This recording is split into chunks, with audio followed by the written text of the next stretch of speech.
آج ہم نفس کے سکڑ جانے کے بارے میں بات کریں گے کہ نفس کیوں سکڑ جاتا ہے۔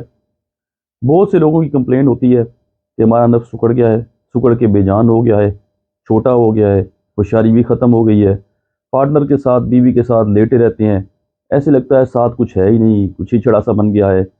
تو یہ کمپلین کرتے ہیں کافی سارے لوگ۔ بہت سے لوگوں کے نزدیک یہ بات مذاق ہے کہ بھلا نفس کیسے سکڑ جاتا ہے، نفس سکڑ بھی سکتا ہے، ان کے خیال میں یہ کوئی ذہنی مریض ہوتے ہیں۔ آج ہم یہی بات کریں گے، کیا نفس سکڑ بھی سکتا ہے؟ اگر سکڑ جاتا ہے تو کیا وجہ ہے، کیوں سکڑ جاتا ہے؟ نفس کو سکڑنے سے کیسے بچایا جا سکتا ہے؟ اور اگر نفس سکڑ گئے تو اس کا پھر کیا علاج ممکن بھی ہے کہ نہیں، اور اگر ممکن ہے تو کیا علاج ہونا چاہیے؟ سب سے پہلے میں اپنا تعارف کروا دیتا ہوں۔ میرا نام ڈاکٹر محمد وقاص ہے۔ میں جنوبی پنجاب میں بھاولپور اور ملتان میں ایز اے اینڈرولوجسٹ اور پینائل امپلانٹ سرجن کام کر رہا ہوں۔ آج کا ہمارا ٹاپک ہے نفس کا سکڑ جانا۔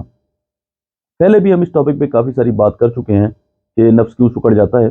آج ذرا ڈیفرنٹ ہے، آج ہم بات کریں گے کہ ہم اپنے نفس کو کیسے سکڑنے سے بچا سکتے ہیں، اور اس کا کیا علاج ممکن بھی ہے یا نہیں، تو کیا علاج ہم کریں گے۔ نفس جو ہے سکڑتا کیوں ہے؟ سب سے پہلے اگر نفس کا استعمال نہ کیا جائے، جیسے کہ پریگنینسی ہو، 2-3 مہینے کا پرہیز ہوتا ہے، کچھ لوگ باہر رہتے ہیں اور عرصے بعد آتے ہیں، اس لیے ان کی سیکس روٹین بالکل ڈسٹرب ہوتی ہے، سیکس نہ ہونے کے برابر ہوتا ہے۔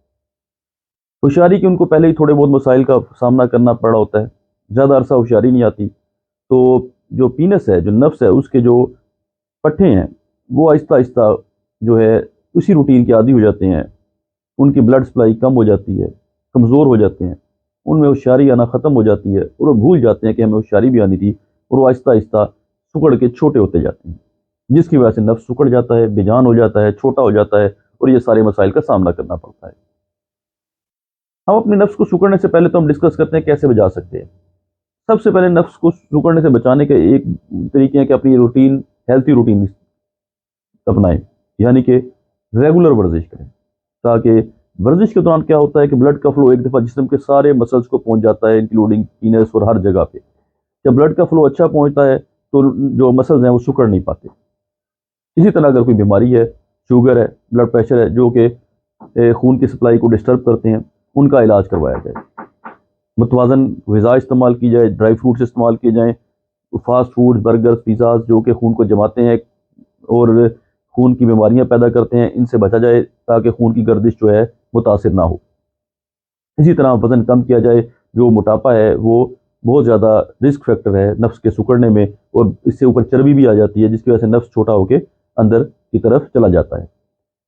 سب سے زیادہ ضروری یہ ہے کہ سیکس کی ایک پراپر روٹین رکھی جائے، ہفتے میں 2 دفعہ، 1 دفعہ، 3 دفعہ لازمی سیکس کیا جائے، تاکہ جب سیکس انسان کرتا ہے تو پینس کے اندر بلڈ کا جو فلو ہے مکمل آ جاتا ہے، مسلز جو ہیں پوری طرح پھول جاتے ہیں، لمبے ہو جاتے ہیں، ان میں ایک دفعہ خون رگوں میں مکمل گردش کرنے کی وجہ سے سارے ویسٹ پروڈکٹس نکل جاتے ہیں، اور پینس جو ہے اپنی فل لینتھ اچیو کر لیتا ہے، تو اسے جو ہے اس بات میں مدد ملتی ہے کہ وہ نہ سکڑ پائے اور اس کی جو ہے صحت اور قائم رہتی ہے۔ تو یہ طریقہ کار ہیں جن کو ہم اپنا کے اپنے نفس کو سکڑنے سے بچا سکتے ہیں۔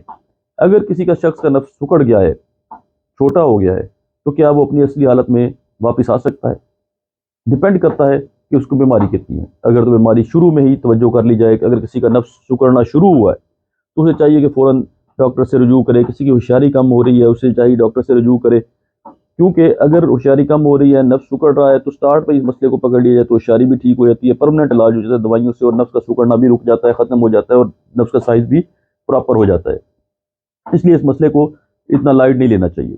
لیکن اگر نفس سکڑ گیا ہے تو پھر اس کی جو علاج ہے اس کے بیماری کے حساب سے ہوگا۔ اگر بیماری زیادہ ہے تو تھوڑا ٹائم لگے گا اس کو ٹھیک ہونے میں، اگر بیماری جو ہے کم ہے تو جلدی ٹھیک ہو جائے گا، اگر بیماری بہت زیادہ ہے تو بعض اوقات نہیں بھی ٹھیک ہو پاتا۔